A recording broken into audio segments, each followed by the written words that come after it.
Hello, everyone. Jeff Johnson from the Gazette here, along with K.J. Pilcher and Jeff Linder on another August-like fall Wednesday.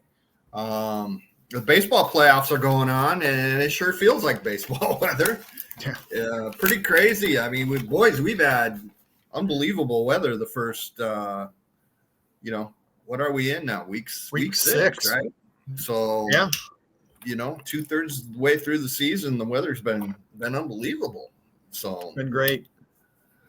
Let's dive right in. We're here to talk high school football here on our Triple Option podcast, and I guess we'll just kind of run through last week as we normally do here, and I guess we'll start maybe with some Thursday games. We had a couple involving area/metro teams. Sigourney Keota beat Louisa Muscatine 69-0. Not quite sure why they played that one on Thursday. That was at Louisa Muscatine, maybe a homecoming thing. Who knows? Iowa Valley remains undefeated, 69-22 over Winfield Mount Union. And then a couple of metro games. Linn-Mar picks up its first win of the season, 41-10 at Davenport Central. Coach Dwayne Orr gets his first win as Lions boss. And then KJ, actually, I snuck out, watched the first half just as a fan, KJ. So Cedar Rapids Prairie over Cedar Rapids Jefferson, 49-21. In what might be best titled the David Faison game, right, Pilch? Yeah, I tell you what, he was all over the place against the Jayhawks, wasn't he? Oh yeah, just disrupting things on defense, wreaking a little bit of havoc on offense, and then on special teams, there are a couple punts that I know he got his hand on one of them that set up really good field positions. For the Prairie Hawks, they put up 28 in the first quarter, 14 in the second, so they were up big, 42-7 at half. They went on and won, I believe 49-21, if I remember correctly.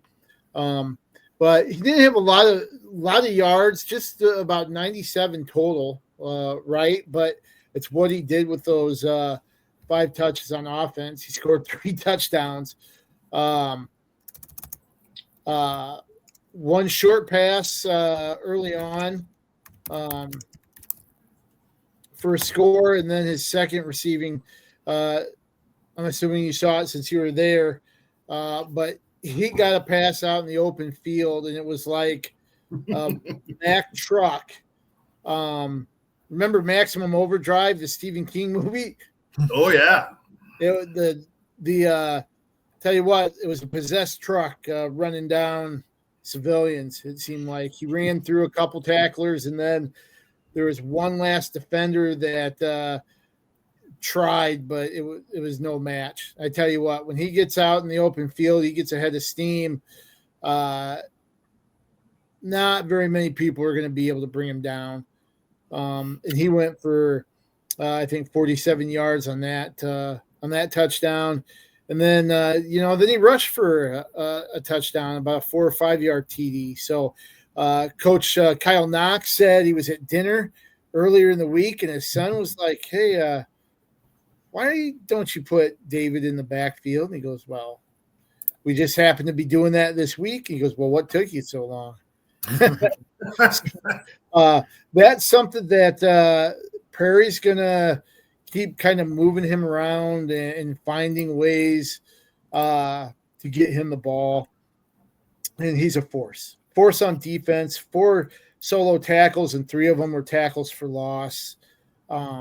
He's just a fantastic athlete, and it showed. Dawson Call also had a big game for the Prairie Hawks. He's finally kind of healthy and in the groove a little bit. He went for 170 yards on 11 carries, 3 touchdowns on the ground. He also caught a 17-yard pass. So good night for him.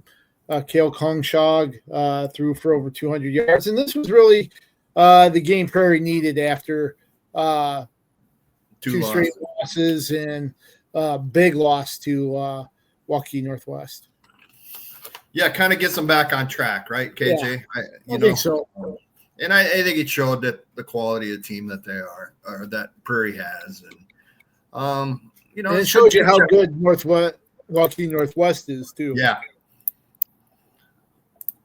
100%. And Jefferson, put up 21 points, didn't quit, which is good, for the Jayhawks as well. So let's look at Friday's scoreboard, and we'll go right back to you, KJ, because I think you had probably the biggest game in the area, and that was Iowa City Liberty and Iowa City West. And, yeah, Liberty 44-31 victory.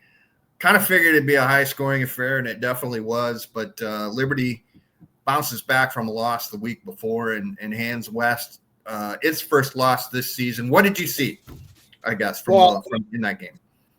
First off, this game was fascinating. I think everybody expected a shootout, and you certainly got that for about 20 minutes, where they put up a ton of points in the first quarter and a half. Liberty got the ball with about 4 minutes to go, and finally just kind of had this controlled, methodical drive. I can't remember how many yards it went. Might have been in the 70s, but they marched it down and then scored a touchdown with about 23 seconds left. So that last drive of the first half really was kind of the fulcrum of this game.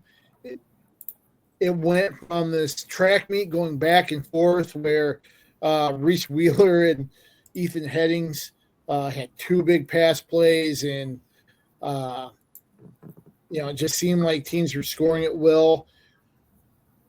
And then Reese Reddick drove Liberty down, hit Leo Raz for like a 9-yard score, like I said, in the last 23 seconds of the first half. And then after halftime, Liberty got the ball to start, and they squeezed the air out of the ball, and they just marched the ball down the field. The offensive line really took over. They start running the ball with Reddick and Brody Beaver, and they did it efficiently and effectively. And I think the first drive might have been close to about 7 to 8 minutes long. West went 3 and out, or moved the chains once, and then went 3 and out. And then Liberty got the ball back and held it till about 10:27 to go in the fourth, when Reese Reddick scored his second touchdown of the second half and third of the game. And that really, they just didn't give West many chances after midway through the second quarter. And that right there kind of stood out to me, is that, sometimes you hear this in wrestling more than anything, but sometimes you have to impose your will on somebody. You just have to make things go your way. And that's what they did, whether it was just sucking it up and getting tough, or whether it's somebody like Reese Reddick kind of leading and bringing the troops together, guiding them a little bit. But I tell you what, it was a fascinating 2.5 quarters there when Liberty took over. Reddick had a really good game. He rushed for 160 yards, 3 scores, went 7 of 11 passing, only 82 yards, but one of those was for a touchdown, as we mentioned. Beaver also ran really well behind that Liberty line, 138 yards and 2 TDs. So good showing there against a really good defense. Now, remember, West is a heck of a defense. Got some D1 kids. So that tells you a little bit of something about Liberty kind of getting back, in stride after the loss to Johnson. And just West was powered by Reese Wheeler and Ethan Headings. Wheeler threw for 240 yards and 3 touchdowns. All 3 of those scores were the headings. I think one was 61 yards. I think one was 56, and another one was 20. And he had 194 yards on 7 receptions there for West. So I think West will be fine. They've definitely got a good matchup here this week with Muscatine coming into town. And then Liberty has Davenport Central. So I think both of these teams are in a good position for week 6. And with that, we have 0 remaining undefeated teams in 5A in Eastern Iowa. What's the significance of that? And we only have 1 in the state.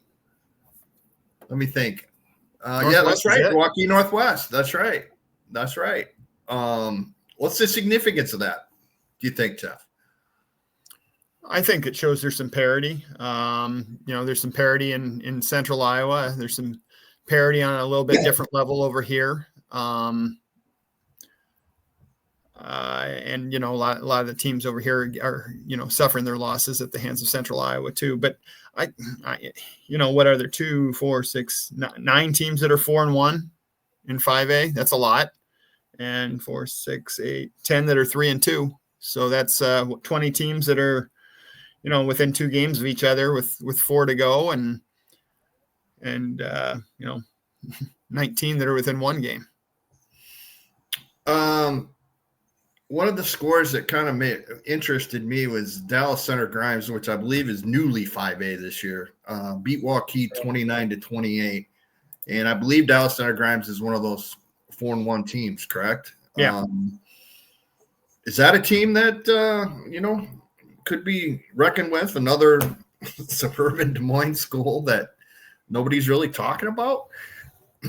Well, I really don't know a whole lot about them. I do see, just kind of looking at their schedule. They've beaten Waukee, which is 1-4, a very, very good 1-4. They lost to Dowling, but their other 3 wins are against Urbandale, Ottumwa, Roosevelt. And they don't play Valley, they don't play Johnston, they don't play Southeast Polk. So they've kind of got a nice little road to, maybe 8-1, maybe 7-2. Kind of reminds me of what was that, Ottumwa a couple years ago, maybe?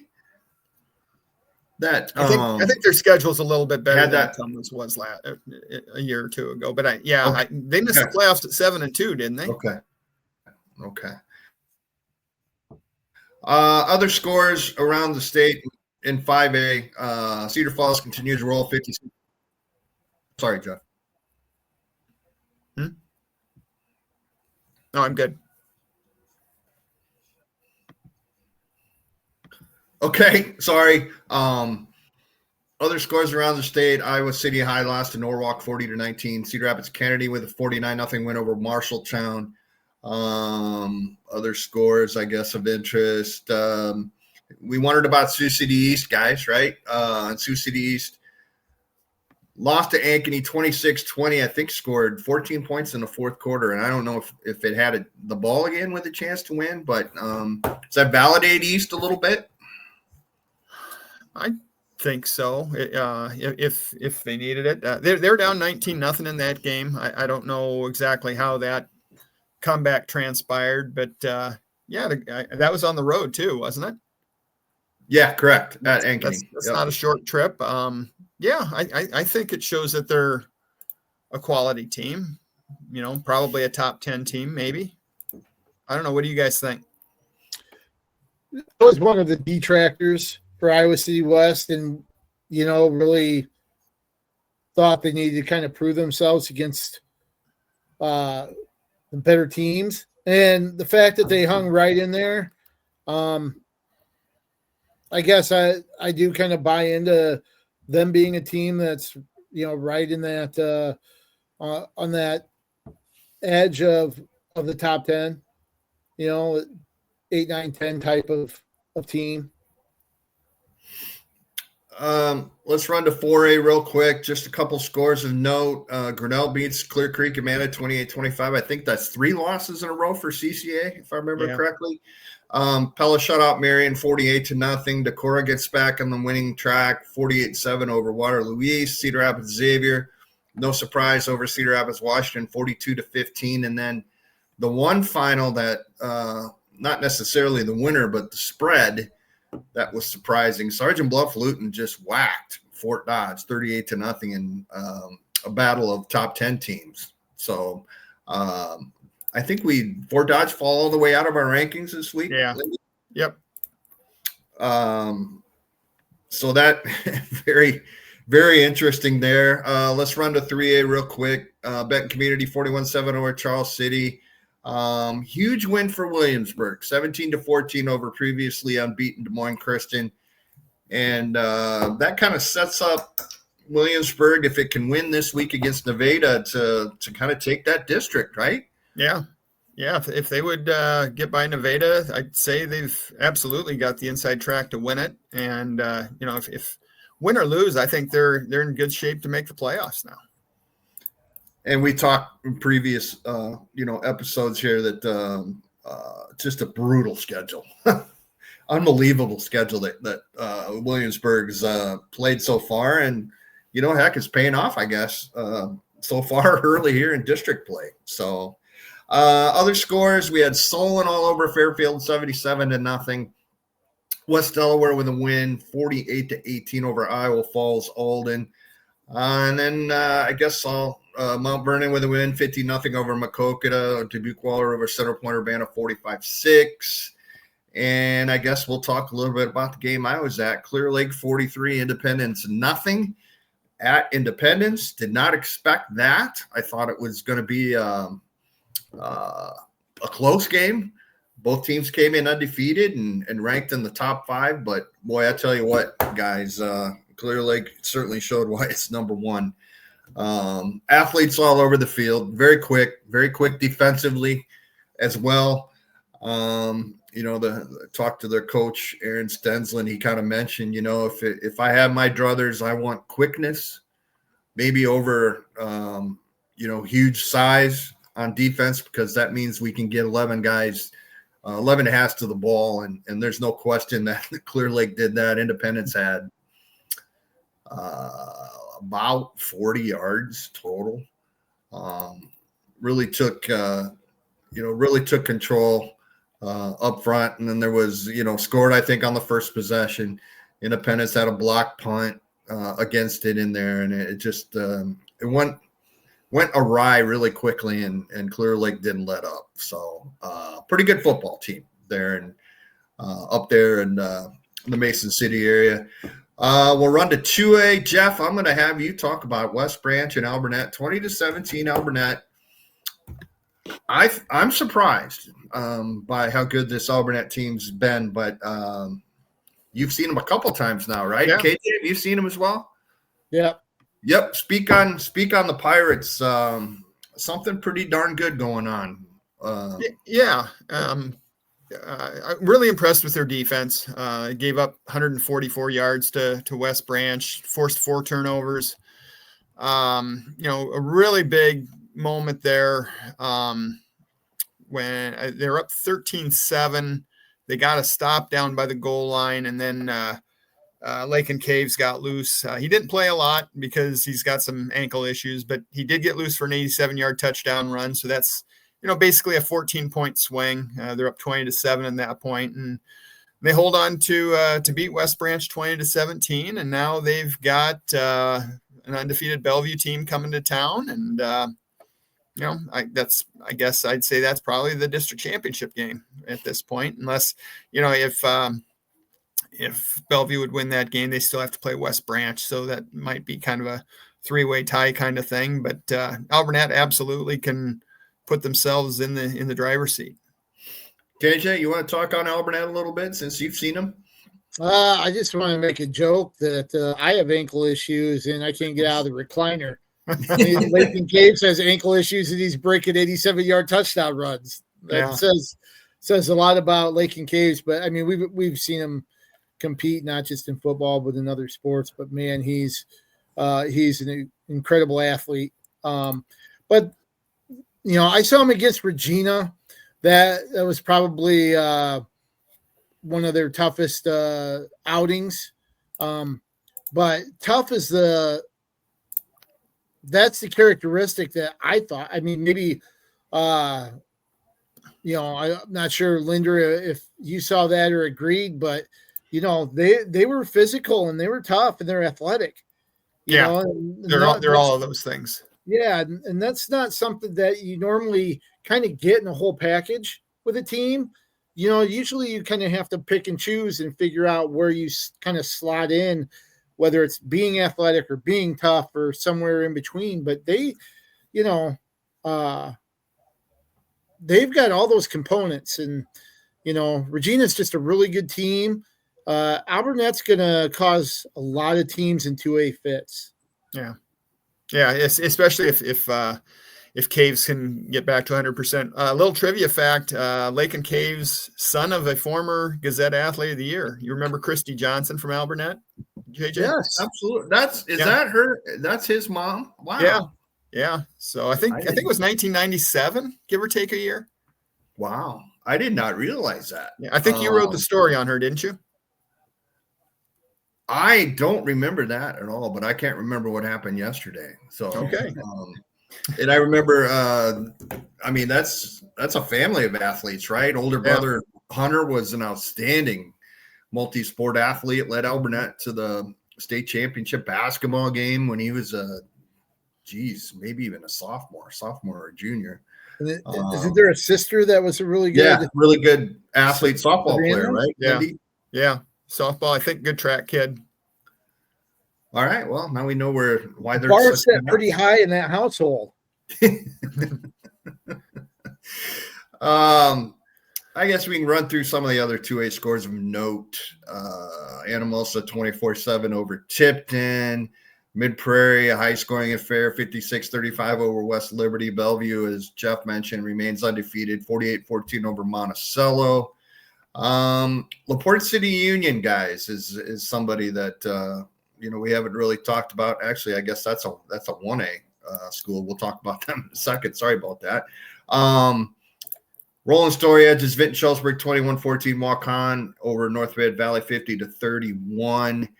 And Van Meter loses to Clarinda 17-14. When was the last time Van Meter had 2 losses in the regular season? I don't know that, but I know that's the first time they've lost a district game in 10 years. Wow. There you go, which is a pretty incredible streak, right? I think it was 55 games. I think it was 4th, 5th, 6th longest in state history for a district winning streak. Holy cow. So Clarinda, obviously a team to reckon with in 2A. Now we'll get to Union as we move to 1A. Before we move to 1A, yeah. I just want to kind of point out something at the beginning of the year, really, really high on Mid Prairie, and then they suffered a setback, which happened to be against Albernette, I think, in week 2. And Mid Prairie has really bounced back strong, averaging over 38 points a game, high scoring, very capable offense, and I think that's a team, to kind of look out for. They put 56 up on West Liberty after wins against Wilton and Sigourney Keota. So just keep an eye on Mid Prairie because they had that little blip, 42-37 to Albernette, and there's somebody that probably a good chance to run the table the next 3 games. And believe me, I've gotten some correspondence from the folks at Albernette that we've got Mid Prairie ranked ahead of Albernette in this week's poll. Oh, okay. I didn't do it. I don't think I did. Oh, all right. I'll blame these two. That's the easy way out. Nah, I don't remember what I voted, quite honestly. Let's just blame UNASH. Yes, yeah. I think it's UNASH's fault. That's throwing our poll off. And Plague and Cool. Those two. I don't know if you want to blame Plague and Cool. He's been spot on for just about everything he's done. Now we can get to Union 41-2 over Jessup, guys. And Union's 5-0, coming off a season in which it was 3-6 in 2024. What do you make of the Knights? They've already beaten Appalachian Parkersburg, if I remember correctly, and a big one. I look at the schedule. The rest of the schedule looks pretty manageable. They're not losing. They're not losing in the regular season. There you go. So what do you make of LaPorte City Union, I guess? Kate, I'll defer to you guys because I really don't know much about them. Good athletes, basketball team that made it to the state tournament last year and was all underclassmen. So I think you're looking at a good cycle of athletes up there for one big thing. And I'm just kind of looking at the stats here. Caden Sorensen, who's one of those basketball players, threw for 109 yards, ran for 43. Garrett Kahlberg ran for 155 yards and 3 touchdowns last week. So that's kind of, what I think's going on up there. But, a team that maybe I think we all maybe need to start paying a little bit of attention to, as Jeff said, favored in the last 3 games, which would make them 9-0 going into the playoffs. And, that'll give you some favorability in the bracket, I would guess. So looks like they can run and pass at both. That run for 700 yards this year, pass for about 9. Got a couple guys, both of over 300 yards rushing. So looks like a pretty balanced team. Let's look at the rest of the one. Go ahead, KJ. I was going to say, Union's had good teams in the past. They've had good athletes. Sometimes these things are cyclical, a little dip.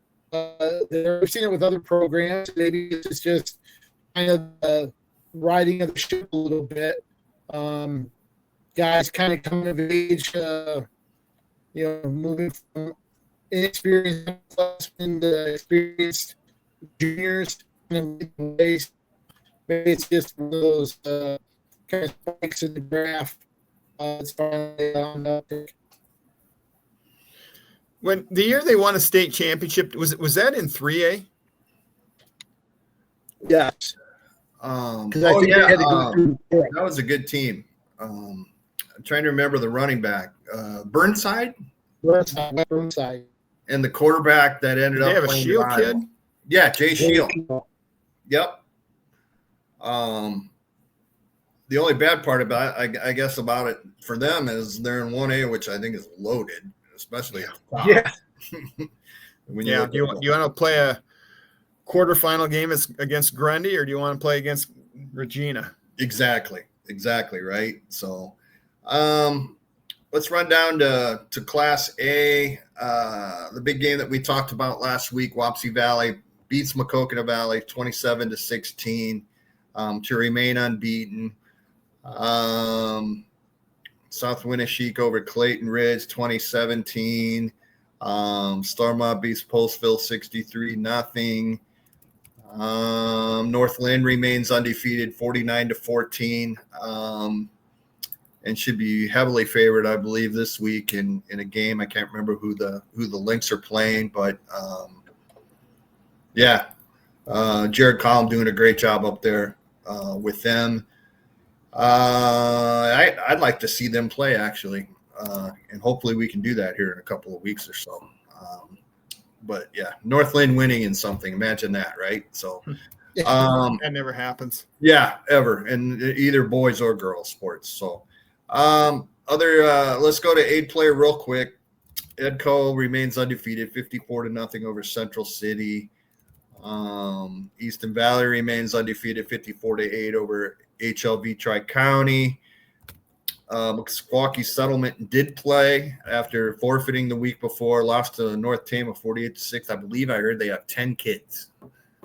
Wow. So needless to say, that's an uphill battle.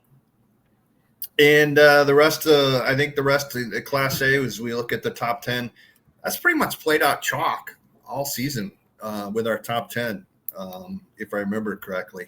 Class A? I'm on that voting committee, and that's hard. Trying to differentiate between the top 8 teams or so. I think there's 9 unbeatens left, and it's really hard. All right, this week, Jeff, you gave us kind of a list of games that we're really kind of looking forward to. I'll let you guys, you want to pick 1 or 2 and talk about them. How about we do that?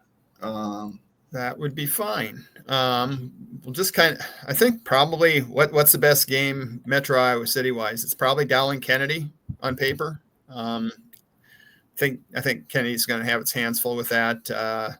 Dowling's got a really good passing game. They've got 2 guys with almost 500 yards receiving already, in Jeffrey Roberts and Sam Drexler. So obviously Kennedy's going to have its hands full there. Just kind of going through. Go ahead. I'm sorry, Jeff. Roberts is an Iowa State recruit, by the way, okay. who moved in for this season. Can he play cornerback? Yeah.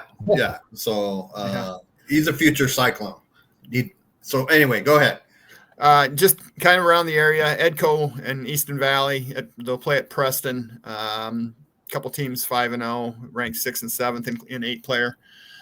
Independence, West Delaware. We'll see how Independence can bounce back. West Delaware lost all those close games last year, and now they're not playing many close games. Other than Wallert, they're handling everybody pretty well. We talked about Bellevue Avernat, Beckman Cascade, and probably a district championship game in 1A District 5.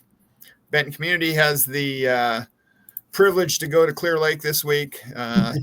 Clear Lake's just rolling right now. That's just such a tough district with Benton and Clear Lake and Indy and West Delaware. It's hard to imagine all 4 of them making the playoffs, but I think they're all playoff caliber teams. And we talked a little bit about Nevada Williamsburg. If Williamsburg can get that one, I think they're going to be sitting really pretty to win that district. And North Scott, Western Dubuque. Yes. Which all of a sudden is or not all of a sudden, but that's a very important game. Yeah, and it didn't look that way about 3 weeks ago, but here we are. Let's run through in town, I guess. We've got or the Metro Iowa City, as Jeff said, it's not really that great of a schedule, at least on paper. Cedar Rapids Jefferson's at Dubuque Senior. Prairie hosts Dubuque Hempstead. Pleasant Valley comes to Linmar to play the Lions. We talked about Dowling and Kennedy. Southeast Polk plays at Iowa City High at Bates Field. KJ, I think are you going to be at Xavier this week, right? Yeah, I'm going to be at Xavier Waverly Shell Rock there. First time for a chance to see Xavier play. They are very good. So kind of looking forward to seeing Cash Parks for the first time since their quarterfinal loss to North Polk last year. And the team that's really tough. So we'll see how that handles or how Xavier handles that, even though I think the Shellrock's a little bit down 2-3 right now. Almost giving up as many points per game scoring. So 17.2 points a game. Their defense is giving up, and Xavier's obviously putting up a lot of points on the board with that offense scoring about 38. So we'll see how those 2 units can match up on Friday. Yeah, we'll see how good a week the scout team has for Xavier. So yeah, for sure. Looking at Waverly's schedule, it's been very tough. Played Pella very tough, 10-3. Lost to Western Dubuque, 20-7. Lost to Algona, which is a good team, 28-7. So, I think you could have an interesting game. It'll be one of the slobber knockers. There you go. It is with those 2 programs. So. Guys, one game that kind of stands out to me, Washington going to Decorah. Oh, yeah. When was the last time Cedar Rapids, Washington, and Decorah faced each other? We've seen Decorah and Xavier. We've seen Decorah and Marion. I don't know if I've seen Decorah face any of the other metro schools. Nevertheless, Cedar Rapids, Washington, traveling to Decorah for a game. I don't ever remember anything like that before. And probably not. We played them every year when we were in baseball, Pilcher, back in the 80s.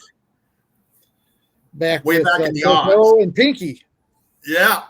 I remember classic Coach Primrose. I love you, by the way, Coach. But we played them the morning after graduation in '84, and we lost. So I will. Don't want to assume anything, but could you have blindfolded your whole team with dental floss that morning? Maybe. I just remember old Coach Olenzak. Never heard anything about him at that point. I was 18 years old, right? He's in that third base coaching box just barking, right? And I'm like, who the hell is this guy? Man, I don't know. I want to play for him. But we all know what a great coach he is. Or he was in multiple sports. So well over 1,000 wins. All right. Anything else anybody wants to touch on? Jeff, we'll do we'll pimp a story. You got a big recruit for Iowa women's basketball. Folks can get in on that story at the Gazette, correct? Yeah. It's easier to spell. Well, it's not that easy to spell either, but easier to spell than pronounce. It's McKenna Velichko. Okay. Number 6 recruit in the country. Gonna go play women's basketball at Iowa, and they also announced today that Carver's going to be sold out for every home game again this year. So it's if you're an Iowa women's basketball fan, I don't think today could have gone any better. unless you think you're going to get some straight tickets, then life's going to be rough. KJ, you have our prep football story this week. What are you working on? Yeah, I'm looking forward to talking to Nick Hoffman of Cascade. He's ranking among the state leaders in passing statistics, and he's got Cascade on a 4-game winning streak heading into this matchup against number 9 Dyersville Beckman. That game promises to be a high-scoring affair. I think Beckman scores 36 points a game. Hoffman's led the Cougars to 32 points a game. Lost a really close one, 22-20 to Bellevue, who's unbeaten, going into a big matchup with Alburnett. But after they lost that season opener, they've rattled off 4 straight and coming in hot here against a 4-1 Beckman team. So I've been told that Mick Hoffman's the kind of kid that has ice water in his veins. When the moment's the biggest, he's the coolest. So looking forward to that. Hoffman and Cascade. Imagine that. Yeah, right? Go figure. Next thing you're going to tell me there's a Weber on this team or something. Weber, maybe a Meyer.